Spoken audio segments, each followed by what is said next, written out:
Hey there, I'm Carissa and this is Carissa's Garden. If you're new here, I am growing a flower garden or a flower farm, micro flower farm. It's about 2,000 square feet. So whatever you want to call it, it is new to me, and I'm really excited to start making some bouquets and selling them. So I thought I would take you along on the process of how my seedlings are doing. Most of them I started end of January, early February, but I am continuing to sow seeds now, just with succession planting and things like that. So depending on the variety and depending on when I planted it, they will all be at different stages, but I'll try my best to give you as much information as I go and let you know how they're doing.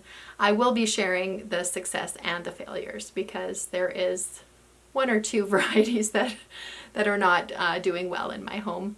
But that's okay. I'm willing to try and see what works and learn for next year, I guess. So I will take you through each tray and show you how things are going. All right, first tray. I believe this is one of the first things I planted. So I have here eucalyptus silver dollar. And I'm so proud of the germination on this because I had 20 seeds and I have 19 plants started. So I'm quite happy about how these are looking. I think they'll be beautiful in arrangements. And then here I have butterfly milkweed. And there's tons of it. It's quite exciting to see this. And this was before I bought my soil blocker. Here it is right here. So I did put these in the cell trays, but they're fine. I think both methods work well. Now, not all of these will be used for cut flowers. Actually, never say never. These are tomato plants, and I have seen some cherry tomatoes used in arrangements before that looked quite beautiful. So who knows, maybe. But otherwise, this is pampas grass, and I forget what the other one is called. Ornamental corn. And they're a slow growing variety, both the pampas grass and the ornamental corn. Oh, sorry, ornamental corn. They're both slower to grow, which is why they were started so early, but I think they're doing okay. Now here I have some foxglove, apricot beauty, and it was started quite early in the season, so I'm hoping I might get some blooms this year. Otherwise it will be a biennial, and it'll just die back. The foliage will die back and the blooms will come next year. So we'll see. I'm not sure what this is.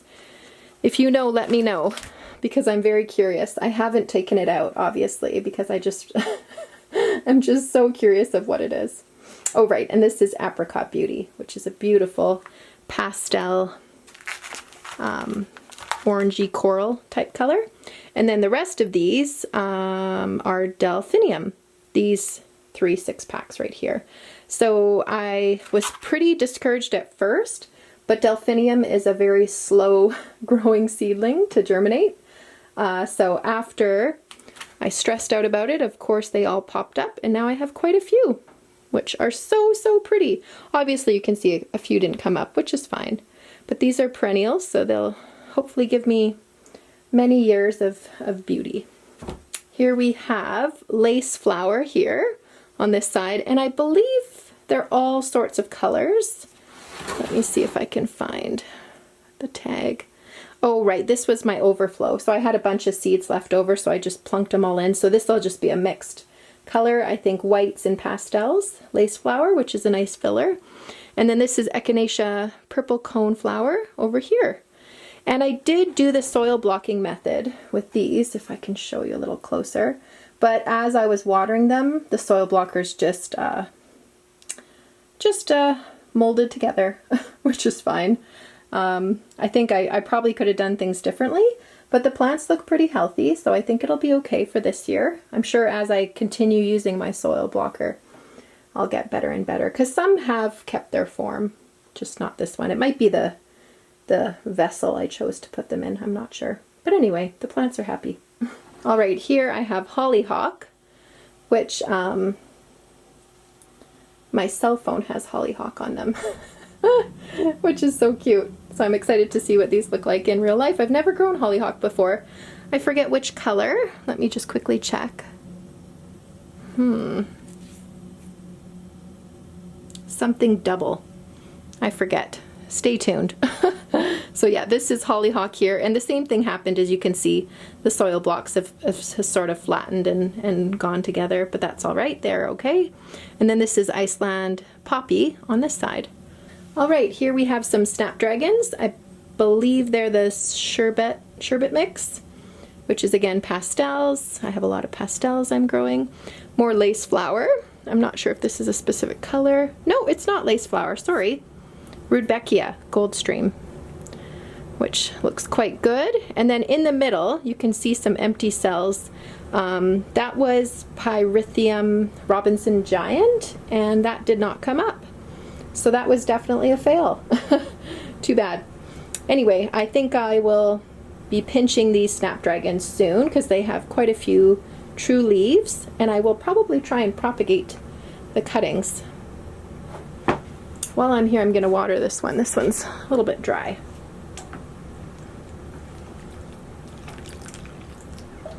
Bottom watering has definitely helped keep the fungus growing from the top, so I'm happy to do that. Now here's some more lace flower. These are also dry. I'll give these a water while I'm talking. I have a fan going constantly in here, which will definitely make my seedlings stronger. It'll make them stronger definitely, but it does dry out the soil a lot. So I'm hoping I get some strong seedlings with these. These were also a fail, but I saved them. They didn't want to be on the heat mat, so they were stretching to get away from the heat. So I planted them and buried some of their stem just so that they would be less leggy, and I think it went pretty good. As you can see, they're pretty strong now. Plus, like I said, the fan definitely helps with that. So I'm relieved that I could have saved these. All right, a third of these are fails. As you can see, not much came up here. This is Bells of Ireland, and I was unaware of how to germinate these properly, and sometimes I lack the motivation to make sure I'm growing them properly, and that's what happens, right? So anyway, I didn't soak these in a paper towel and cold stratify them in the fridge for a week and then put them on the heat mat like I now know I'm supposed to do. So anyway, I only have a few of these coming up, and who knows, maybe more will come up, I'm not sure, but you know, lesson learned. And then these are Black-Eyed Susan. What types are these? Denver Daisy is this middle section, and these are Cherry Brandy. So I think they look quite good. Very slow to grow. They're kind of staying nice and flat. I will have to transplant these soon, sooner than later, I believe. Now this is yarrow, a perennial, but it is a pretty type. Not that they're not all. So this is the wildflower here. And then I believe this is the pastel summer berries. Yes, it is. So here I have summer berries, and then these are the white native type that grows. And these will also need to be transplanted sooner than later. But look at how lush and beautiful that is. I'm so excited. Now these I just planted a night or two ago. These are cucumber, the slicing variety. And this is hyacinth bean. These have not germinated, but these have, as you can see, starting to come out of their seeds. So we'll see what happens with these. They are, yeah, these are obviously for my vegetable garden, and the hyacinth bean is just for eye-pleasing sake. This I also just planted the other day. This is Celosia something plume, pampas plume, and they were so quick to come up. Just beautiful little seedlings. And the vermiculite has helped a lot too with just keeping them as healthy as can be. All right, next I have a couple zinnias. I did 20 of each. My soil blocker does 20, so I have 20 here and 20 here because I will be succession planting these. So this is Queen Lime Blush, sorry, on this side. And then if I flip it around, now we're on this side, Queen Red Lime, sorry. So both the larger bloom variety of a zinnia And I'm not sure what to say about the germination rate. I don't know what I did wrong. But at least I have more seeds to keep planting. All right, these are ones I'm not exactly proud of. Cosmos, this is Cupcake Blush, and then Psych White. Hardly any came up on this side. So I'm gonna have to keep looking on how to make these a bit healthier. I'm not sure if they are also laggy because of the heat. The light is very close to them, so I can't see that being the problem. I'm wondering if it was, yeah, if I do that angle, that looks horrible. I'm wondering if they didn't want the heat mat. I think my room down here is warmer than I think, so most of them don't actually need the heat tray. So that's what I'm guessing is what's happening here.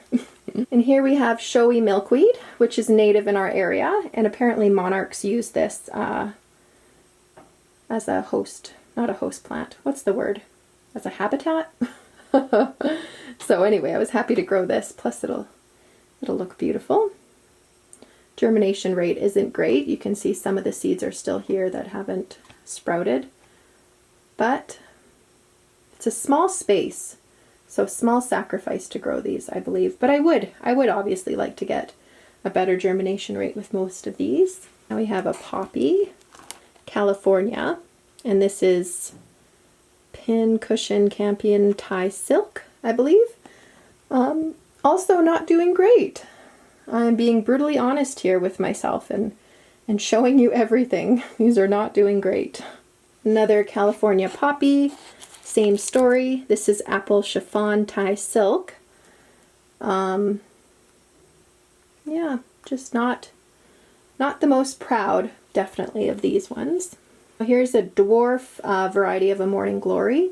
I won't be using these for cut flowers, obviously, because it'll be quite a short plant. But morning glory are just such a beautiful, simple plant, and I'm going to do a lot of purples in my planters around the house, so I thought these would look great. So you can see they just started sprouting. Just a neat process to see. Here's some more cosmos. These ones are doing better than the other ones. Belouette, doing slightly better, but definitely not my most proud tray. Now this is more of a ground cover just for my yard, and this is creeping thyme. And I just sprinkled it. The bag came with vermiculite mixed in with seeds, so I don't even know how many seeds were in here, so I don't even know if this is a good germination rate. All I'm happy about is that they came up in general, because creeping thyme takes some time to germinate, if you get my joke. Ivory Princess Calendula. I've never grown these indoors before. I don't know about you, but pulling off these seed heads is so satisfying. Obviously very gentle, so that you're not hurting the plant, but look at that. Like, that is just so amazing to watch. So anyway, yeah, these are doing quite good. I've never grown them indoors, but they seem to be okay. I might have to put these closer to the fan just to strengthen up their stems. Whenever I will plan to upsize these, transplant them into a larger area, I will bury some of the stem, because that does produce a stronger plant. Yeah, I thought that trick was just for tomatoes, but apparently you can fix any leggy seedlings with that trick, so that's good to know.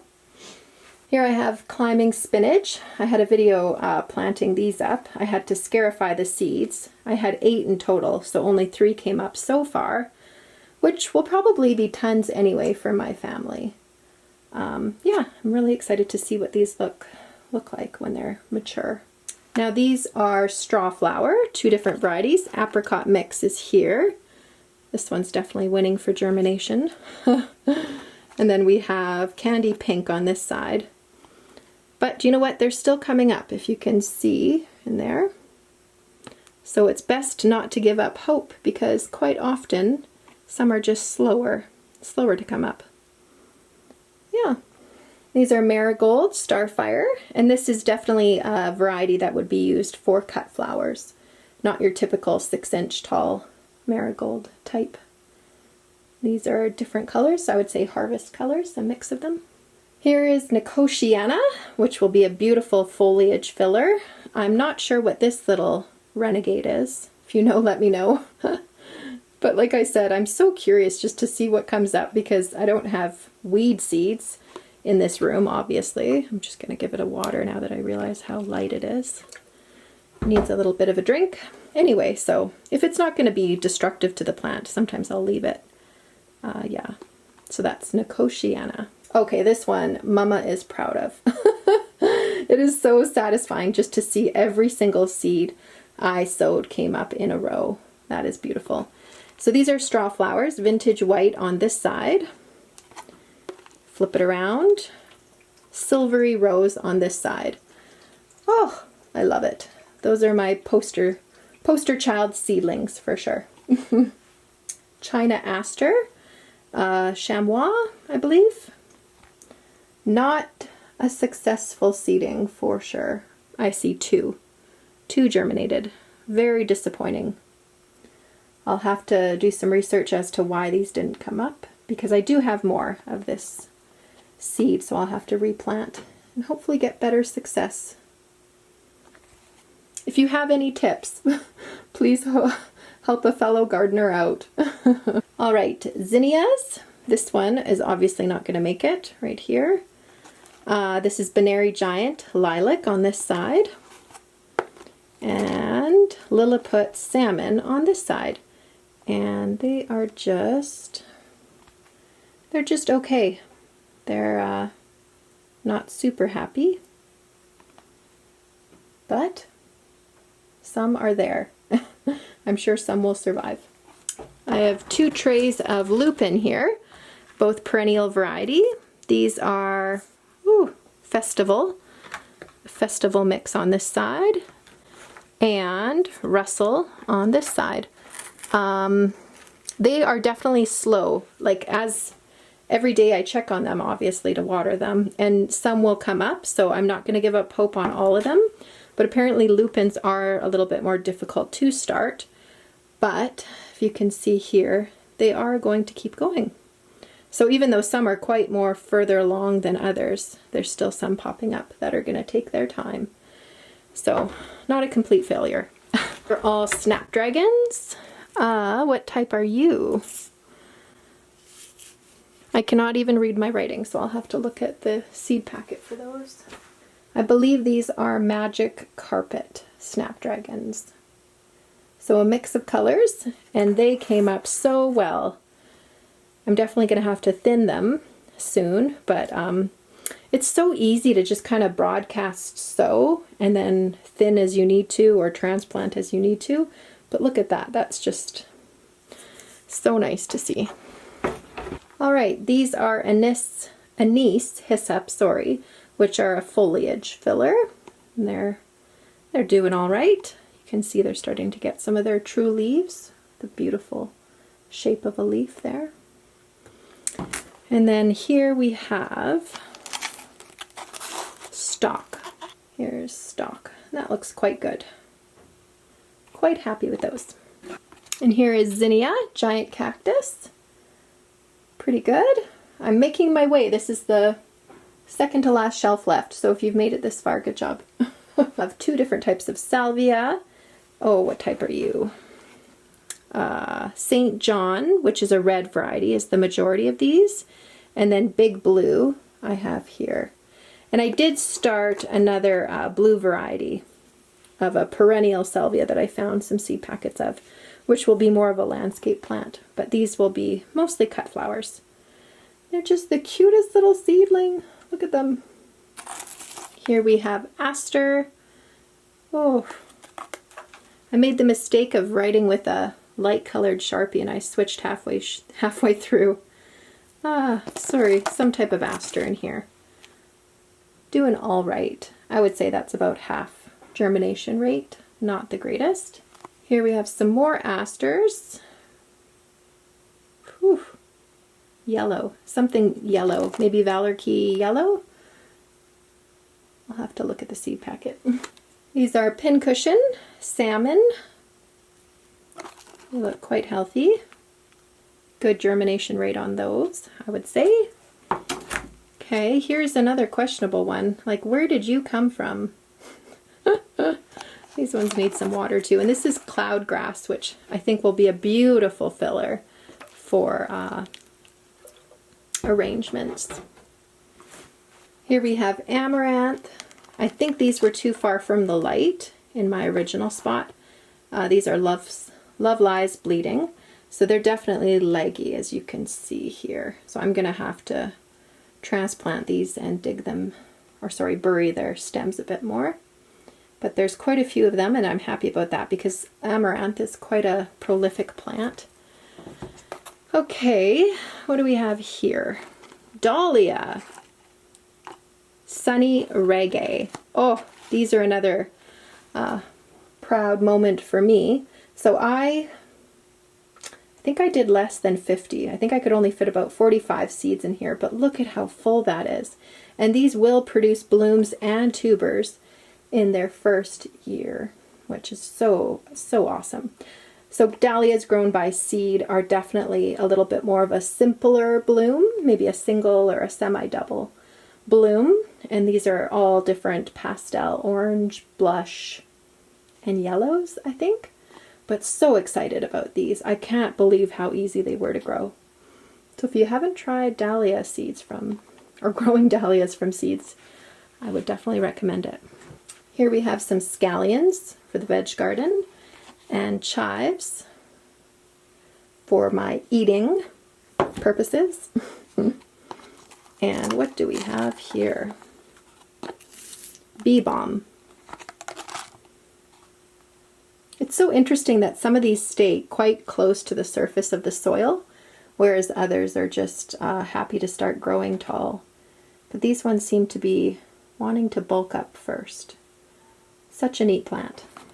Here we have a pincushion. This is Fata Morgana.